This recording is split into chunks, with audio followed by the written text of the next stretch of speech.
everybody? Welcome to the final episode of the 2025 MLB season. Dodgers are your World Series champions.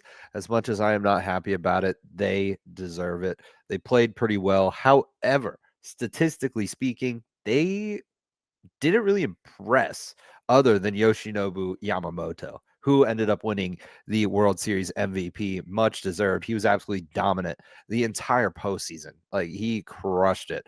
Yoshinobu Yamamoto is unbelievable. But as we look into the World Series a little bit more, like, other than home runs, Toronto has the edge in every aspect of the offensive side of the game. They had more plate appearances. They had more runs. They had more RBIs. They had more stolen bases. They had a lower strikeout percentage. They had a lower walk percentage. That probably hurts them a little bit. They had a higher batting average as a team. They had a higher OPS. They had a higher slugging. They had a higher WOBA. They had a higher xWOBA, higher weighted runs created plus. Like, the Toronto Blue Jays should have won the World Series. If you just look at these statistics, you definitely believe that the Toronto Blue Jays won the World Series. And it even looks that way with pitching as well, other than wins, losses, obviously. They both teams pitched 73 innings, and the Blue Jays had a lower ERA and a lower expected ERA than the Dodgers, which is surprising. I really thought that the numbers would have been a little less lopsided than they currently are. The the Toronto Blue Jays had nearly 10 more strikeouts in the series, but the Dodgers did what the Dodgers always do, and they find ways to win. Bottom line, the Dodgers will try to find a way, and 9 times out of 10 they succeed in winning in close games. If the game's tight, I would put money on the Dodgers if you're going to live bet that game. But overall, I think the Blue Jays definitely had a lot of opportunities to shut down Game 7, which is kind of hard to do, especially when the Dodgers bring in Yamamoto to just close things down and shut the door.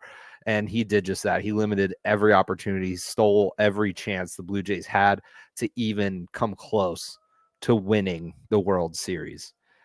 I am upset that the Dodgers went back to back.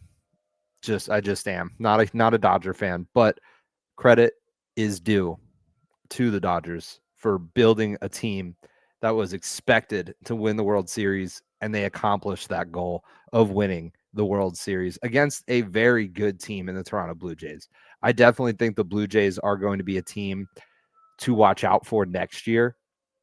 I don't think this feeling of losing Game 7 in extra innings is going to go away, especially at home. They're going to be a team that is hungry to win a World Series, and they are going to probably make some very good and impressive moves for some top players this offseason. However, speaking of some top players, the window for some of the top stars from Japan to come on over to the MLB is officially open. So the countdown is on for Murakami. If you are unfamiliar with his game, he is unbelievable. The way he swings the bat is insane. He is up for grabs for all 30 MLB clubs, and they all are going to be getting a absolute stud. Things opened up around 8 a.m. today, so Murakami's probably already had a couple different conversations with different organizations. He has until 5 p.m. on December 22nd to agree to a deal with the big league team, or he will be going back to the NPB and playing for the Swallows once again. A lot of the heavy favorites that are going after Murakami, or that are expected to go after Murakami anyway, are the Yankees, the Mets, the Mariners, the Phillies, the Giants, the Red Sox, and of course the Los Angeles Dodgers. I don't know if the Giants are going to be pushing that hard for Murakami because they got Rafael Devers. And I don't know if the Yankees, Mets, Phillies, and Red Sox are going to put that much stock in Murakami. I think this is really going to be down to the Mariners and the Dodgers to get Murakami, mainly because a lot of these Japanese players tend to stay on the West Coast. And I think that the Yankees, Mets, Phillies, Red Sox, they're all going to try to reach long-term deals with Alex Bregman. I know Alex Bregman opted out of his contract with the Red Sox, but he did have a lot of injuries, and he may just be looking for something more long-term as opposed to his, I believe, 1 year that he had remaining. So I think Alex Bregman is going to be a bit more of a reliable or realistic option for teams on the East Coast. But either way, Murakami is only one of the 2 Japanese sluggers expected to move to the majors this winter. Kazuma Okamoto of the Yaomori Giants. He is a 6-time All-Star, 3-time home run champion in Japan, and he is also likely to be posted to the MLB. So if some of these East Coast teams really want Murakami and they miss out, there is another chance for a really solid hitter that is coming out of Japan to play in the MLB. Big hitters is a big conversation in the MLB today, but it also is a conversation and a way to describe one Barry Bonds. He is no longer eligible for the Hall of Fame on the Hall of Fame ballot, but thanks to the contemporary era playoff player ballot, 8 baseball players are possibly going to have another shot at being into the Hall of Fame. Those players being Barry Bonds, Roger Clemens, Carlos Delgado, Jeff Kent, Don Mattingly, Dale Murphy, Gary Sheffield, and Fernando Valenzuela. Fernando Valenzuela. The era committee is comprised of 16 people, including Hall of Famers, executives, and veteran members of the media. Each member can vote for up to 3 candidates, and any candidate not receiving at least 5 votes will not be eligible again during the next 3-year cycle. Voting results will be announced on MLB Network December 7th.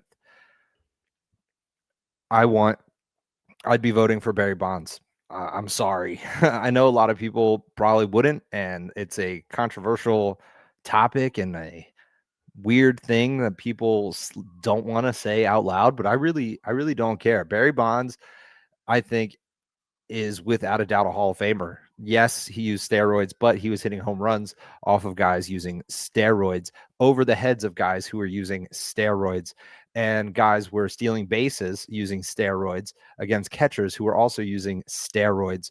So does it really give him an advantage? Let's be honest here.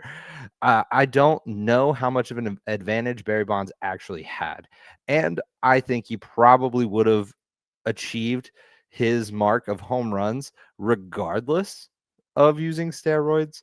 Like, I really believe he would have gotten there regardless. So I'm voting for Barry Bonds if I had a vote, which I don't.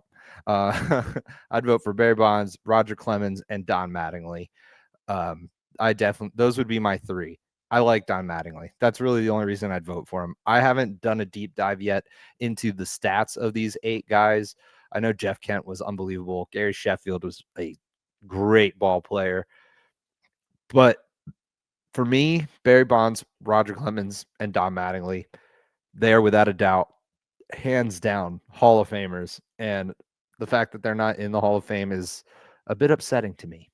But that pretty much wraps up where we are at in the MLB right now. Dodgers are World Series champions. We're going to celebrate that if you're a Dodgers fan for quite a while till we get things moving here in the offseason. Free agency has opened up.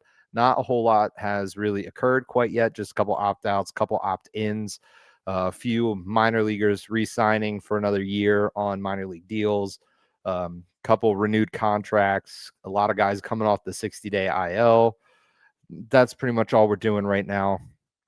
Once we get things moving in the free agency and where things start to go, we'll pop back in and get things rolling again here on Scorebook Stories. Plus, make sure that you are subscribed here on the 7 Mountain Sports YouTube channel for so much additional content that is sports related. High school sports, college sports, pro sports, all levels can be found and are talked about on several shows here on 7 Mountain Sports.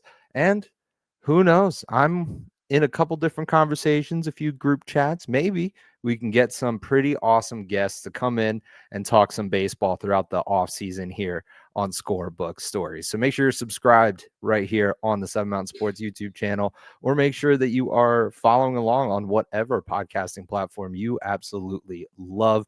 And make sure that you head over to our Facebook, TikTok, Instagram, and X pages and give us a follow. I almost called it Twitter again. I still call it Twitter. But make sure you're giving us a follow on all of our socials as well at 7MM Sports. Until next time, I'm Alec. Go watch some baseball.